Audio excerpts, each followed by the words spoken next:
Hello friends, welcome to my channel. Friends, आज भी हमारे वीडियो में मॉक टेस्ट की प्रैक्टिस करवाई जाएगी, जिसमें से मैंने लिया है मॉक टेस्ट का कुछ क्वेश्चंस और ज़्यादातर मैंने लिया है जीके के क्वेश्चंस और रीजनिंग का, क्योंकि इन्हें करना आसान होता है और आपको 18 मिनट के अंदर क्वेश्चन सॉल्व करना है। तो मैथ्स की ज़्यादा से ज़्यादा प्रैक्टिस होनी चाहिए, और जिनकी मैथ्स प्रैक्टिस नहीं है तो वे जीके और रीजनिंग के बदौलत ही पास कर सकते हैं। तो मैंने इस वीडियो में ज़्यादा से ज़्यादा क्वेश्चन आपके मॉक टेस्ट के जीके के लेने की कोशिश की है और रीजनिंग के, और कुछ मैंने इंग्लिश के भी टॉपिक करवाए हैं जो इस मॉक टेस्ट में ज़्यादा दिए हुए हैं।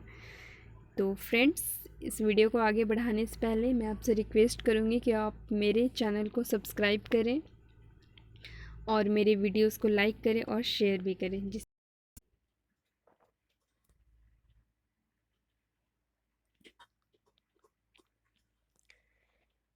तो हमारा फर्स्ट क्वेश्चन है, which of the following state UT of India is associated with कौन Ramlila training recently in news.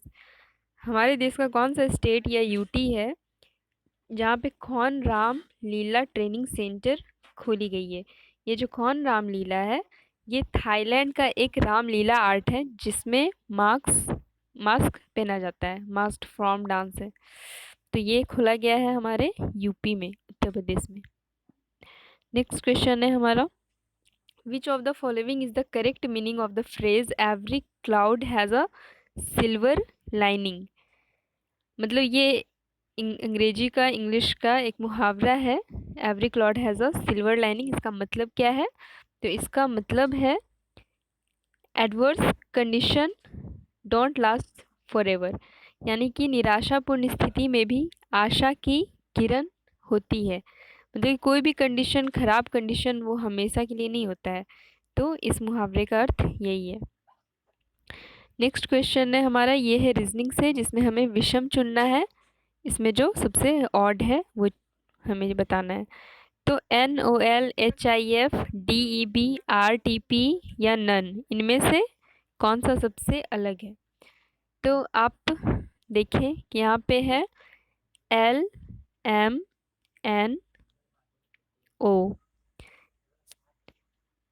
जिसमें से आपका L लिखा है लास्ट में, उसके बाद है N, फिर है O। इसमें H, सॉरी, आप F से स्टार्ट करना होगा। इसमें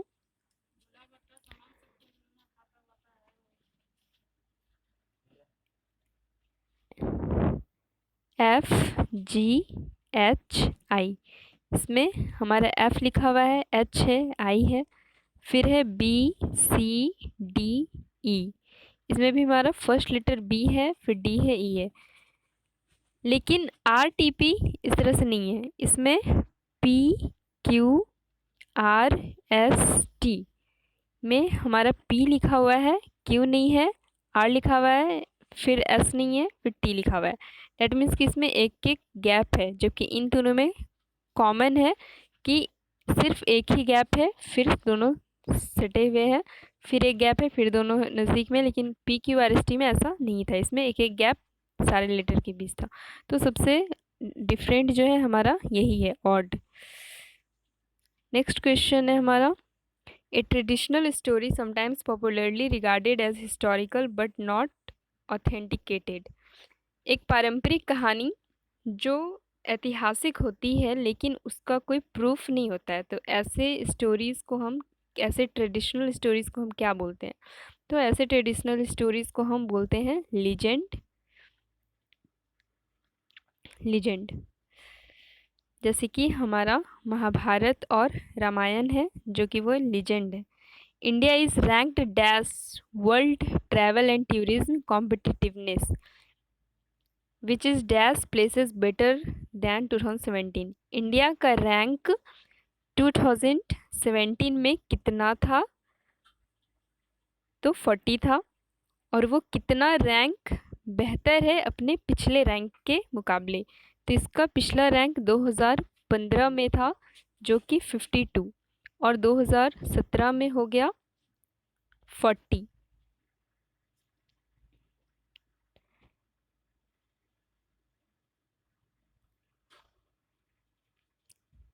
तो इसका आंसर ए 40 आंसर है और 8 प्लेसेस बेटर देन 2017।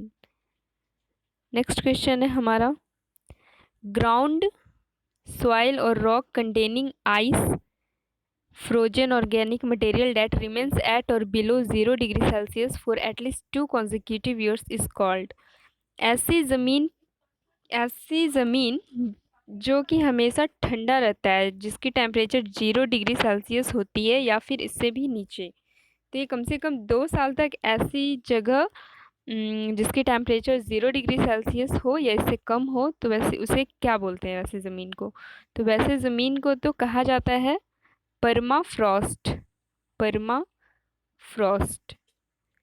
लेकिन ये जो हमारा मॉक टेस्ट है, इसमें आंसर जो दिया गया, ऑप्शन जो दिया गया था, मड फ्रॉस्ट और परमा सॉइल, इन दो के बीच थोड़ी कन्फ्यूज़न है, लेकिन परमाफ्रॉस्ट कहा जाता है तो ये ज़्यादा परमा सॉइल से मिल रहा है, इसलिए हम इस ऑप्शन को टिक करेंगे। नेक्स्ट है हमारा क्वेश्चन, ये है सर्सन रीज़न का, जो कि रीजनिंग का ही एक टॉपिक है।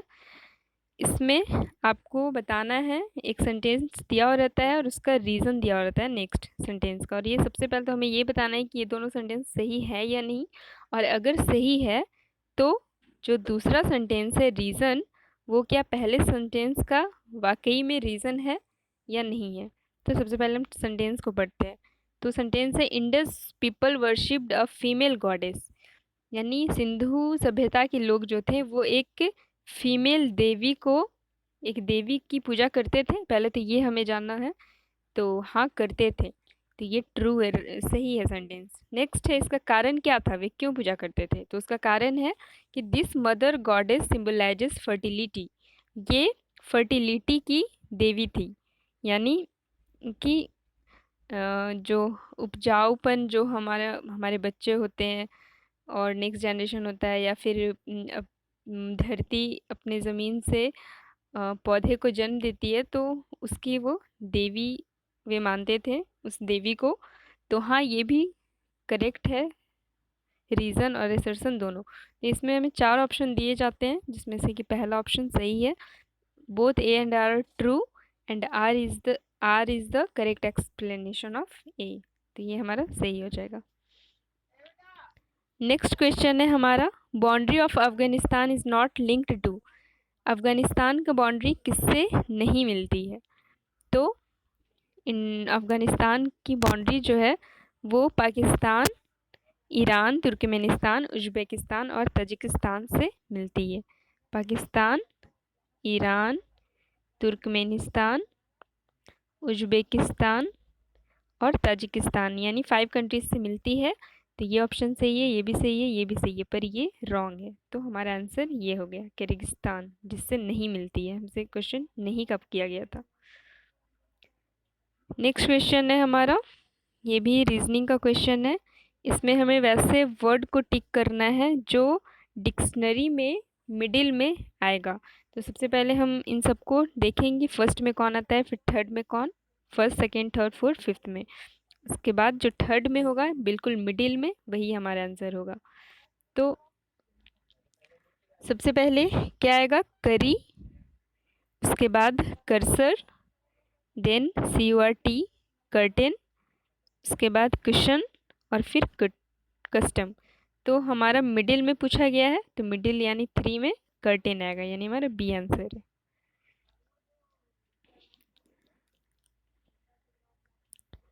नेक्स्ट है हमारा, ये भी रीजनिंग का ही है एक सवाल, रैंकिंग चैप्टर से। Ravi ranked 9 from the top and 38 from the bottom in the class, how many students are there in the class? बोल रहा है रवि का जो है टॉप से बॉटम, टॉप से उसकी रैंकिंग 9th है, और नीचे बिलो यानी बिल्कुल बॉटम से नीचे से उसकी रैंकिंग है 38। तो हम क्या करेंगे, इन दोनों को तो बतानी है कि क्लास में टोटल कितने बच्चे थे, तो इन दोनों को हम प्लस कर देंगे, प्लस करेंगे तो टोटल आएगा 47, और इसमें से 1 माइनस कर देंगे तो 46 आंसर होगा। 1 माइनस क्यों करेंगे, क्योंकि ये जो 9 और 38 रैंकिंग है, ये रवि की ही रैंकिंग है जो 2 बार काउंट हो गई है, इसलिए 1 माइनस करना होगा। तो हमारा आंसर हो जाएगा 46। नेक्स्ट क्वेश्चन है हमारा, true religion does not require one to proselytise through guile और फोर्स। यानी कि सच्चा धर्म जो होता है उसे किस चीज़ की ज़रूरत नहीं होती है। तो सच्चे धर्म को, या आप अपना थोड़ा सा कॉमन सेंस लगा के भी आंसर दे सकते हैं कि सच्चे धर्म को कन्वर्ट होने की ज़रूरत नहीं हो सकती है। तो इस वर्ड की मीनिंग हमें बतानी थी। नेक्स्ट है हमारा, choose the wrong statement about salt Satyagraha from the following. इनमें 4 सेंटेंस दिया गया है जिसमें से आपको बताना है कि इसमें सही सेंटेंस, गलत सेंटेंस कौन सा है, रॉन्ग कौन सा है। तो इसमें हिस्ट्री का एक टॉपिक दिया गया है दांडी मार्च से related. It began with the Dandi march in March 1930। तो हाँ, ये बिल्कुल सही है कि दांडी मार्च 1930 को स्टार्ट किया गया था। नेक्स्ट है, civil disobedience was the main reason for the beginning of salt march. सविनय अवज्ञा आंदोलन जो थी, ये ही कारण थी साल्ट मार्च की। तो ये भी सही है। सरोजनी नायडू दांडी मार्च से एसोसिएटेड है। तो हाँ है। और ये कब ख़त्म हुआ था? 6 अप्रैल 1930 को, उस दिन नमक कानून तोड़ा गया था। तो ये चारों सेंटेंस सही है, तो हमारा आंसर हो जाएगा नन, यानी कोई भी गलत नहीं है। नेक्स्ट क्वेश्चन है हमारा, ये है मैथ से। आप क्वेश्चन देख लें और इसे प्रैक्टिस करें। उम्मीद है कि जब मैं नेक्स्ट वीडियो बनाऊंगी तो उसमें सिर्फ और सिर्फ आपके मैथ्स के ही क्वेश्चन होंगे। नेक्स्ट क्वेश्चन हमारा, find the one odd one out. इसमें सबसे अलग कौन है? तो शिप के ही ग्रुप को फ्लॉक बोलते हैं, सही है। काउ के ग्रुप को हर्ड, बी के ग्रुप को स्वार्म और हाइव भी बोलते हैं, हाइव। मैन के ग्रुप को मॉब, ये भी सही है। भीड़ को मैन, मैन जो भीड़ होती है उसको मैन मॉब कहा जाता है। और मैन के भीड़ को और क्या कह सकते हैं हम लोग? क्रू भी कह सकते हैं, जहाँ 3-4 लोग हो सकते हैं, होते हैं। गैंग कह सकते हैं, स्क्वाड कह सकते हैं। तो ये चारों हमारी जो ऑप्शन है वो सही है, तो इसका भी आंसर हो जाएगा नन। नेक्स्ट क्वेश्चन हमारा, ये रीजनिंग के डायरेक्शन टॉपिक से है। इसमें कहा गया है कि साउथ ईस्ट अगर नॉर्थ बन जाता है और नॉर्थ ईस्ट अगर वेस्ट बन जाता है तो वेस्ट कौन सा डायरेक्शन बन जाएगा। तो इसके लिए आपको डायरेक्शन चैप्टर पढ़ना होगा और इसके लिए इसकी एक टॉपिक है जो आपको जाननी होगी। तो हम मानते हैं कि नॉर्थ ऊपर में होता है, साउथ नीचे में, और हमारे राइट साइड में ईस्ट और वेस्ट में, लेफ्ट साइड में वेस्ट। और इसका जब हम कॉर्नर बनाएंगे तो नॉर्थ और वेस्ट के बीच में होता है नॉर्थ वेस्ट, नॉर्थ ईस्ट के बीच में नॉर्थ ईस्ट, साउथ ईस्ट के बीच में साउथ ईस्ट, और वेस्ट और साउथ के बीच में साउथ वेस्ट। तो हमारे क्वेश्चन में क्या कहा गया है कि अगर नॉर्थ जो है वो बन जाता है, अगर हमारा साउथ वेस्ट बन जाता है नॉर्थ, ठीक है, और तो हमारे ये जो वेस्ट है वो क्या बनेगा? तो हमारा नॉर्थ ईस्ट बन जाएगा साउथ, और हमारा ईस्ट बन जाएगा साउथ वेस्ट, वेस्ट हमारा बन जाएगा नॉर्थ ईस्ट। तो इस तरह से आप खुद से भी अपने कॉपी पे बना के इसका आंसर निकाल सकते हैं। तो वेस्ट हमारा नॉर्थ ईस्ट बन जाएगा, तो हमारा पहला आंसर सही है। नेक्स्ट क्वेश्चन है हमारा 355197। ये जो सीरीज़ दी गई है इसका मिसिंग टर्म हमें बताना है क्या होगा। मिसिंग टर्म यानी नेक्स्ट ये क्या होगा। तो यहाँ आप देखिए कि 3579 यानी 2 प्लस किया गया है, ठीक है। और यहाँ पे आप दूसरा सीरीज़ देखिए 51941, और फिर क्या होगा। तो 5 और 19 के बीच अगर हम माइनस करते हैं तो होता है 14। अगर 19 और 41 के बीच हम माइनस करते हैं तो होता है 22। यानी कि कितने का अंतर है? 8 का अंतर है, यानी 8 बढ़ गया है 14 से। तो इस तरह से 22 में से हम और 8 बढ़ाएंगे तो कितना हो जाएगा? 30। तो हम इस 30 को और इस 41 को जोड़ देंगे तो हमारा आंसर आएगा 71, और यही हमारा आंसर 71। नेक्स्ट क्वेश्चन है, dash is the finest ore with iron content up to dash percent. यानी आयरन कौन सा है ऑप्शन इसमें से जो सबसे अच्छा आयरन ओर है और उसकी परसेंटेज कितनी होती है? तो वो है मैग्नेटाइट, जिसमें कि 70% आयरन होता है। नेक्स्ट क्वेश्चन है हमारा, ये भी स्टेटमेंट से है, कौन सा स्टेटमेंट करेक्ट है? तो रबी क्रॉप्स आर सोन ड्यूरिंग दिसंबर, अक्टूबर दिसंबर, ये बिल्कुल सही सेंटेंस है।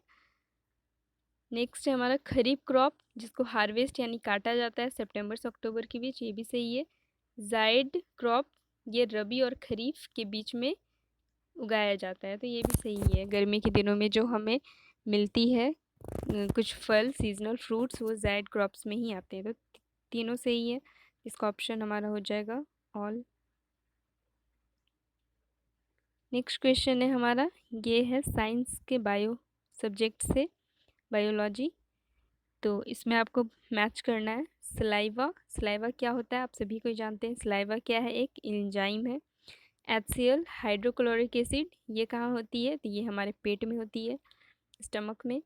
रेनिन, रेनिन क्या है? तो ये जो वर्ड है रेनिन, ये हमारे किडनी से रिलेटेड वर्ड है, टर्म है। तो सी का हो जाएगा 4 और आपका डी का हो जाएगा 2।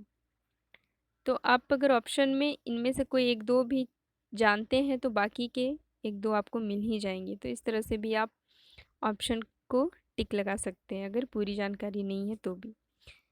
नेक्स्ट है हमारा रॉन्ग टर्म, हमें बताना है किसमें से रॉन्ग टर्म क्या है। तो आप सीरीज़ को ध्यान से देखिए पहले, तो देखेंगे कि 2 है, 2 के बाद 2 गैपिंग के बाद फिर 4 लिखा हुआ है, 2 4 और फिर 4 का फिर 2 गैपिंग करेंगे तो यहाँ होना चाहिए 8। क्यों 8 होना चाहिए? क्योंकि यहाँ जो 3 आप देख रहे हैं, 3 के बाद 2 गैपिंग है, फिर है 6 यानी इसका दुगना, फिर 6 के बाद 2 गैपिंग है, फिर है 12 यानी 6 का भी दुगना। तो 3 6 और 12 है सेकेंड सीरीज में। फर्स्ट सीरीज में है 2 4 9, और फोर्थ सीरीज आप देखिए ध्यान से, तो 4 फिर 2 गैपिंग है, उसके बाद है 8 फिर 2 गैपिंग है 16, 4 8 और 16। तो यहाँ पे आप देख रहे हैं कि सब एक दूसरे का दुगना हो रहा है, तो यहाँ पे 4 का भी दुगना क्या हो जाएगा 8, लेकिन ये आंसर में तो यहाँ तो सेंटेंस में 9 है, तो हमारा रॉन्ग टर्म क्या हो जाएगा 9। नेक्स्ट क्वेश्चन है हमारा कि इसमें परसेंटेज आपको बताना है आयरन ओर का कि कौन सा होता है, और उसे हमें बताना है इंक्रीजिंग ऑर्डर में, बढ़ते हुए क्रम में। तो बढ़ते हुए क्रम में आप बताएंगे कि सबसे ज़्यादा किसमें, किस आयरन ओर में आयरन होता है। सॉरी, सबसे कम आपको सबसे पहले बताना है, फिर उससे ज़्यादा, फिर उससे ज़्यादा, इस तरह से। तो सबसे कम होता है हमारा सिडराइट में, इसमें अप्रॉक्स 50% ही होता है। उसके बाद है हमारा लिमोनाइट, ये जो जियोथाइट देख रहे हैं यही लिमोनाइट में बाद में कन्वर्ट हो जाता है, जिसमें कि ओनली 60% ही होती है। उसके बाद हेमेटाइट, जिसमें 70% आयरन होती है, और ये है मैग्नेटाइट, जिसमें +70% आयरन पाया जाता है। तो हमारा आंसर आप इसे आप इंक्रीजिंग ऑर्डर में लगा लीजिए। नेक्स्ट क्वेश्चन है हमारा, how long is the incubation period for COVID? COVID में हमें कितने दिनों तक रखा जाता है अलग करके? तो वो ये तो आप सभी जानते हैं, इसका आंसर होगा 1 to 14 डेज। नेक्स्ट क्वेश्चन है हमारा, ये है इंग्लिश का, लेकिन मैं इसमें बता दे रही हूँ। Dash it stopped raining when we started our journey. Option आप देख ले, hardly, no sooner did, nevertheless, as soon as, none. तो इसका आंसर होगा हार्डली, हार्ड यहाँ होना चाहिए, hardly had, hardly had it stopped raining when we started our journey. पर यहाँ सिर्फ हार्डली दिया हुआ है, तो आप इसे ही करेक्ट कर लेंगे। नेक्स्ट है हमारा, ये भी इंग्लिश से है, नरेशन टॉपिक से, पर मैं एक बता देती हूँ और आगे आपको कुछ क्वेश्चंस दिखा दूंगी, आप खुद से भी प्रैक्टिस कीजिएगा उसे। Rajan asked me, did you see the cricket match on television last night? Rajan ने मुझसे कहा, यहाँ पे आप देखिए फर्स्ट सेंटेंस तो आपका कुछ भी चेंज नहीं होता है, लेकिन उसके बाद का सेंटेंस पे आपको ध्यान देना है। तो did you see the cricket match on television night, ये किस टेंस में है? तो ये है हमारा पास्ट टेंस में। तो पास्ट टेंस नरेशन में किस में चेंज हो जाता है? तो वो चेंज हो जाता है पास्ट परफेक्ट टेंस में। तो इसे हम पास्ट परफेक्ट टेंस में अगर चेंज करेंगे तो जो ये सी सॉ ये सब जो देख रहे हैं डिड, ये बदल जाएगा हैड बिन में। और ये जो यहाँ पे लास्ट नाइट है, ये किस में बदल जाएगा? ये बदल जाएगा अर्लियर नाइट में, जो हमारा ऑप्शन में आप देखेंगे ध्यान से तो है। तो फर्स्ट तो गलत हो जाएगा, ये तो पहले से ही पास्ट टेंस में है तो ये तो रॉन्ग हो गया। ये हैव बीन, ये तो प्रेजेंट में चला गया, ये भी रॉन्ग। थर्ड है हमारा had seen the cricket match, इसमें भी हैड सीन है। और हमारा फोर्थ ऑप्शन में भी हैड सीन है। तो दोनों में से कौन सा होगा? तो अर्लियर नाइट या फिर लास्ट नाइट। तो इसका आंसर हो जाएगा अर्लियर नाइट। और आगे आप क्वेश्चन देख लें और खुद से करें। ये है करेक्टली स्पेल्ड वर्ड, कौन सा रॉन्ग है या राइट? तो इसमें होगा हमारा एग्रेडेजमेंट, ये वाला सी ऑप्शन सही है आपका। इसकी स्पेलिंग सही है, इसका मतलब होता है तरक्की या फिर उन्नति। तो हमारा ऑप्शन सी सही है। नेक्स्ट है one who have little faith in humanity and kindness, वैसा इंसान जिसे इंसानियत में कम भरोसा होता है उसे क्या कहते हैं? तो वैसे पर्सन को हम साइनिक कहते हैं। नेक्स्ट क्वेश्चन ये भी नरेशन से है। नेक्स्ट क्वेश्चन आप देख लें। साइंटिस्ट बिलीव दिस ट्रीटमेंट में help for disease like cancer and diabetes. The customer said to him will you have the cake ready for tomorrow नून।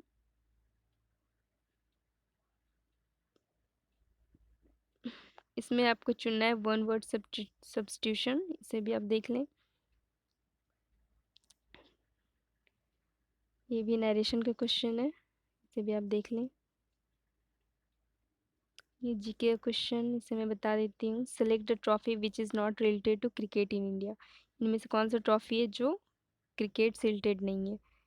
तो ये है हमारा संतोष ट्रॉफी, जो कि फुटबॉल से रिलेटेड है। तो फ्रेंड्स आज क्वेश्चन हम यहीं तक रखते हैं।